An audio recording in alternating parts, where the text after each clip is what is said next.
enojo, rencor, odio. Una escalera negativa que al recorrerla solo nos lleva hacia un vacío total.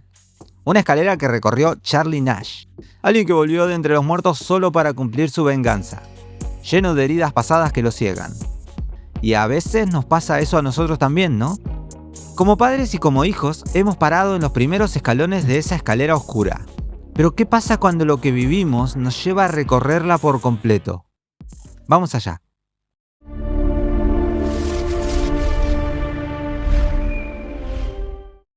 El camino hacia el odio no se da así nomás. Se debe alimentar con sentimientos negativos y durante mucho tiempo. Por eso Charlie Nash fue traído a la vida con ese sentimiento ya bien macerado. Pero antes de llegar ahí, debió pasar por los primeros 2 escalones. Arrancando por el enojo. El sentimiento que nace de Charlie es hacia Bison y su organización criminal. El enojo sale de ver las injusticias que Bison comete. Llevándolo a nuestra vida cotidiana, hay que tener algo presente. El enojo es algo rápido y pasajero. Una discusión con nuestros hijos, el portazo adolescente ante una negativa nuestra o una pelea con nuestra pareja. Puede darse en varias situaciones que no nos gustan, pero también tiene su función positiva, si sabemos comunicarlo de la manera correcta. El enojo es una manera de expresar algo que nos molesta, o de decirle al otro, che, esto no me gusta. Y es importante acá intentar comunicarlo de la manera correcta. Sin duda un buen golpe daría total comprensión a nuestro interlocutor de nuestro sentir, pero no es la vía correcta. Por eso de las leyes y demás. Por eso es mejor aclarar qué fue lo que nos hizo enojar. No solo para sacar eso de adentro, sino para que en el futuro se puedan evitar situaciones similares. Los que estamos casados entenderán a qué me refiero. En casa me ha pasado que yo trato de mantener un orden, pero mi esposa siempre fue más libre en ese tema. Al principio me enojaba, pero llegamos a un punto en el que acordamos que yo ordenaría y ella no desordenaría tanto. Con mi hijo seguimos en negociaciones. Pero por eso es mejor cortar el enojo lo más rápido posible. Porque si lo dejamos dentro, nos empuja a bajar un escalón más. Y ahí pasamos al rencor. Porque el rencor ya no solo se trata de emociones. Aquí entramos a un estado cognitivo y emocional sostenido. Ya que mantenemos el enojo archivado. Lo revivimos y lo sacamos a la luz en cada oportunidad que tenemos. Este sentimiento se representa bien en el cuerpo de Charlie. Heridas visibles que lo acompañan todo el tiempo. Esas heridas que duelen y nos recuerdan todo el tiempo por lo que pasamos.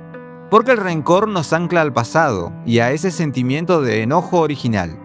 Y como siempre digo, no se trata de ya superarlo. Porque hay heridas que, como las de Charlie, no solo desaparecen por soltar. Pensá un momento en esa herida que te causaron o que causaste. Seguro el recuerdo es acompañado por un sentimiento, ¿no? Ese es el poder del rencor si lo dejamos estancarse dentro nuestro. Reactiva el recuerdo, lo que reactiva el enojo, lo que a su vez alimenta el rencor. Por eso hay que trabajar para aceptar ese sentimiento, no para negarlo ni para usarlo de escudo o lanza contra las personas que no tuvieron nada que ver con la herida. Y para intentar eliminar ese rencor, debemos revisar ese archivo y preguntarnos, ¿quién me hizo la herida? ¿Por qué lo hizo? ¿Qué espero que pase con eso? Las respuestas a veces están, a veces no. ¿Cuántas veces te han lastimado y nunca tuviste una respuesta del por qué? Bueno, ahí son importantes 2 herramientas. Reencuadrar el recuerdo y además el perdón. El primero te permite darle un contexto al recuerdo que trae ese enojo y entender por qué pasó. O al menos decir, ¿qué voy a hacer hoy con esto que no puedo cambiar? Y eso nos lleva al perdón, pero no desde un punto de vista religioso, sino psicológico. Es entender que no siempre quien te lastima lo hace por el hecho de hacerlo, sino que muchas veces las que actúan son las inseguridades, la inmadurez o la impulsividad. Por eso el perdón es decir sí, estuvo mal, pero fue por X razón y no puedo cambiarlo. Perdono y sigo. Y el perdonar no implica olvidar o justificar, como siempre decimos, ni tampoco es fácil.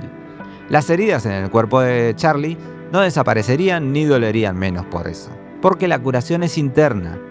Y porque perdonar no significa que no pasó, sino que pasó, lo superamos y decidimos convertir esa experiencia en algo más.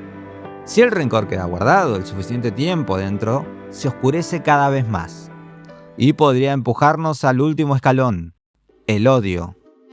Y aquí caemos en un sentimiento peligroso, porque también se vuelve una idea, la idea de que el otro es mi enemigo. Porque el enojo es contra una acción, el rencor contra una deuda, pero el odio es contra la persona en sí. Charlie ya no quiere atrapar a Bison para que haya justicia. Charlie quiere venganza. Quiere que Bison deje de existir. Porque eso logra el odio. Ya no vemos a una persona que pudo cometer un error o que se equivocó. Vemos un objetivo. Alguien que debe pagar lo que hizo. Por eso el odio es tan peligroso, porque nos ciega y nos define. Y también a quien tenemos enfrente. Y aquí como padres deberíamos prestar especial atención. Un enojo es normal, podemos explicar por qué nos enojamos con nuestros hijos y si es necesario, disculparnos. Alimentar el rencor ya no es normal. Si por puro ego nos negamos a solucionar un problema con nuestros hijos, solo estaremos dejando que sigan bajando en esta escalera negativa, hasta que todo eso se convierta en odio. Y de ahí es difícil volver. Y como hijos, si llegaste hasta ahí abajo, no tengas miedo de admitirlo. Pero no te quedes aferrado a ese sentimiento. Odiar puede ser un sentimiento predominante ante situaciones horribles que nos pasaron. Pero vivir en el odio no es vivir. El odio se convierte en una cuerda que ambas personas sostienen. Así que lo que deberíamos hacer es soltar nuestro lado de esa soga y perdonar. Y si bien a veces se cree que perdonar es volver a una relación idealizada, perdonar y soltar es poner un límite pacífico y maduro. Es una distancia sanadora y necesaria. Porque en ese último escalón solo basta un paso más para caer al vacío.